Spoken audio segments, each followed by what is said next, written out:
have the endurance and believe enough in your project so that you really hold on to it and do everything possible to make it get off the ground over a period of 2-3 years. So that's, labor of love also. You really have to be very close to your material, because I think otherwise you just lose interest. And on the other side, on the line producing, to be good at it, I think it's, just speaking Chinese really helps, because you have a lot of crews who don't speak any English, and just understanding both mindsets. I've been here a long time, so I understand the Chinese way of thinking. I understand the foreign way of thinking, because I'm also a foreigner. But sometimes foreigners come here and have completely unrealistic requests that they make to the Chinese part. So I've always kind of think I've been a good bridge between. When it's unreasonable, I know how to tell the foreigners it's completely unreasonable, but they have to also meet the Chinese mindset halfway, just like the Chinese are trying to understand what the foreigners want, to service them. So it's a bit of a psychological thing, that you try to bring two sides together who don't think necessarily the same way. Is the Chinese mindset, is it, on a previous podcast, one of the guests was saying they could sort of change things on a dime, sort of, you think you have an agreement, but then it's sort of like, oh, we're going to change it today. Is that sort of the mindset? Yeah, totally. And that comes with pluses and minuses. It's great because they're super flexible, because that's also a way it translates into flexibility, into capacity to adapt very fast. But on the other hand, like you say, then you might lose them, and you thought you had somebody and you don't, and or the work is done too quickly and not precisely enough. My Chinese crews, they always complain that, for example, working with the French, that they're so slow and everything is perfect. The art maps and drawings are done to perfection, but then that slows down everything, and like fast. So you have to find a balance between that desire for perfection and the imperfection of speed. Okay. Now here's a trick question. What question did I not ask you that I should have? That is a trick question. I don't know. Is there... nothing comes to mind. You've been pretty general. Oh, yeah. Okay. Is there... covered a lot of ground. Well, let me ask you this. If you had to choose between the Beijing, if you're a foreigner, you had to choose between the Beijing Film Festival, film market, and the Shanghai film market, which would you choose? Oh, well, that's an interesting question, because I think the Shanghai film market is much more structured, much more organized, just because it's older. The Beijing Film Festival is newer, and it's very much just in the Chinese world. It's scattered, and plus, when the Shanghai Film Festival takes place, the Beijing people all come down and they attend it, and then they have nothing else to do except do meetings, see you, talk to you. Okay. You go to Beijing, so they're very available. I find them much more available in Shanghai. When you go to the Beijing Film Festival, most of the people who are real players don't even attend it that much. Right. And they're all in their offices scattered around the town. Right, if you right. per se at the meeting, you're not going to have those chance encounters, which is what festivals are good about, the networking, just the informal mixers and all that. I find the ones in Shanghai used to be, much stronger. But in these last year, there have been fewer foreigners coming here anyways. Last year, very few foreigners at the Shanghai Film Festival. Huh. I didn't go to the Beijing one, but I doubt there were more foreigners there as well. So there's been really a bit of a shutdown these years. And they're still planning on having the Shanghai Film Festival, I heard.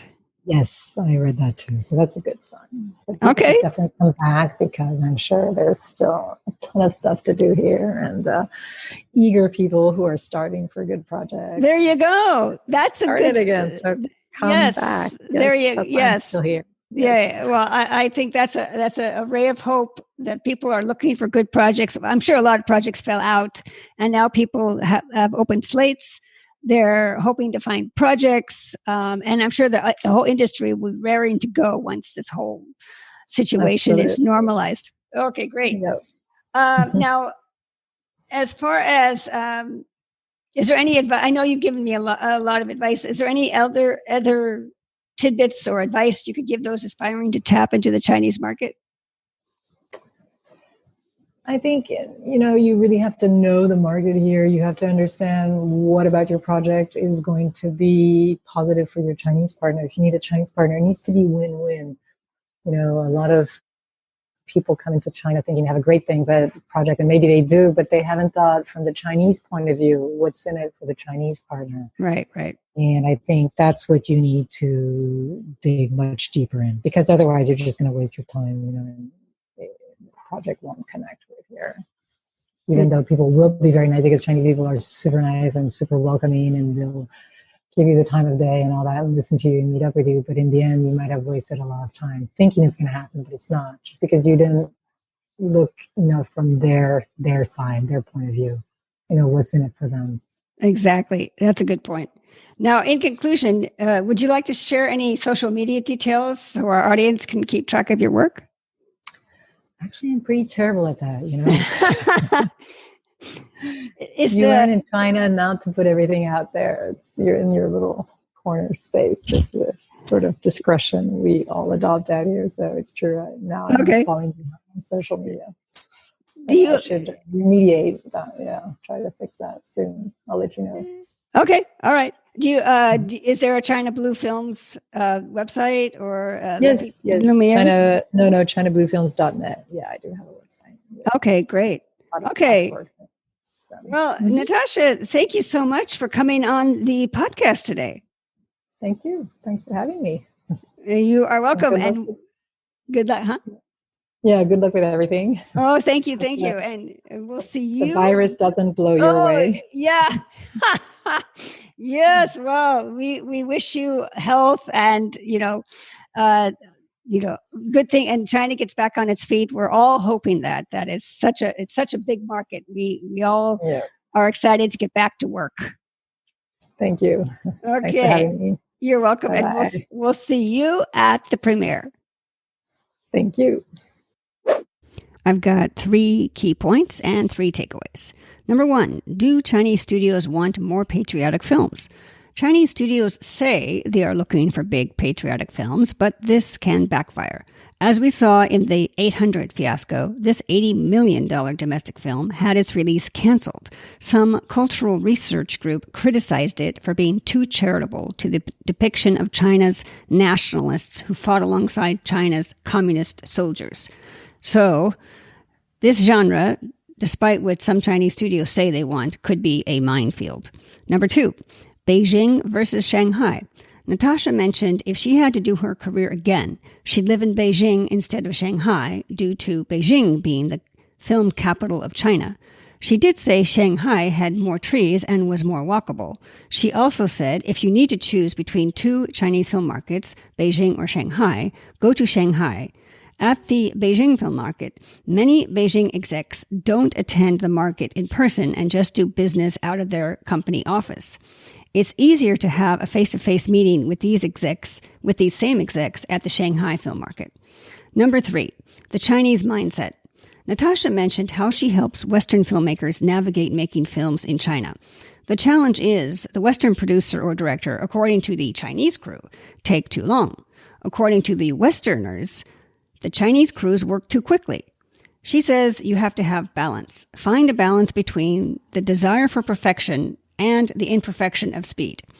But Chinese working quickly has its advantages in that they can be super flexible. The downside is someone who you thought committed to your project sometimes never materializes due to some cultural miscommunication or some unexplained reason. And now for my 3 takeaways. Number 1, Chinese writers are more expensive than Western writers. Natacha revealed that it's more expensive to hire a Chinese writer than a Western one. But she feels it's a challenge for Western writers to write for the China market. As you know, I'm launching a screenplay database called the China List. Producers can either find scripts or writers. I will also add a writing gigs section so producers can ask for submissions tailor-made for their individual needs. Just go to my website, thechinahollywoodgreenlight.com, and look for the page labeled The China List and sign up. Number 2, endurance. Pick only projects you are passionate about. It could take you more than 3 years to get your film off the ground, or even longer. Number 3, Western distribution. A Chinese producer may be keen to invest in a Western film, not per se for the Western distribution opportunities, but more of a return on investment. However, due to the huge global shutdown of the Chinese and international film industries, almost everyone will be starting with a clean slate and keen to explore new and different opportunities. Well, that's the show. Thank you for listening. To show your support, please go to iTunes, subscribe, and leave a rating so other people can find this podcast. And screenwriters, producers, and talent agents, we will soon be launching the China List, a China Hollywood screenplay database to connect writers with producers and reps in Hollywood and China. It will also connect producers to Chinese financiers. Writers, for a limited time, you can have free membership. Go to the China Hollywood Greenlight website and look for the China List page and sign up. That's the show. Thanks for listening. 一会儿见, and I'll see you at the premiere.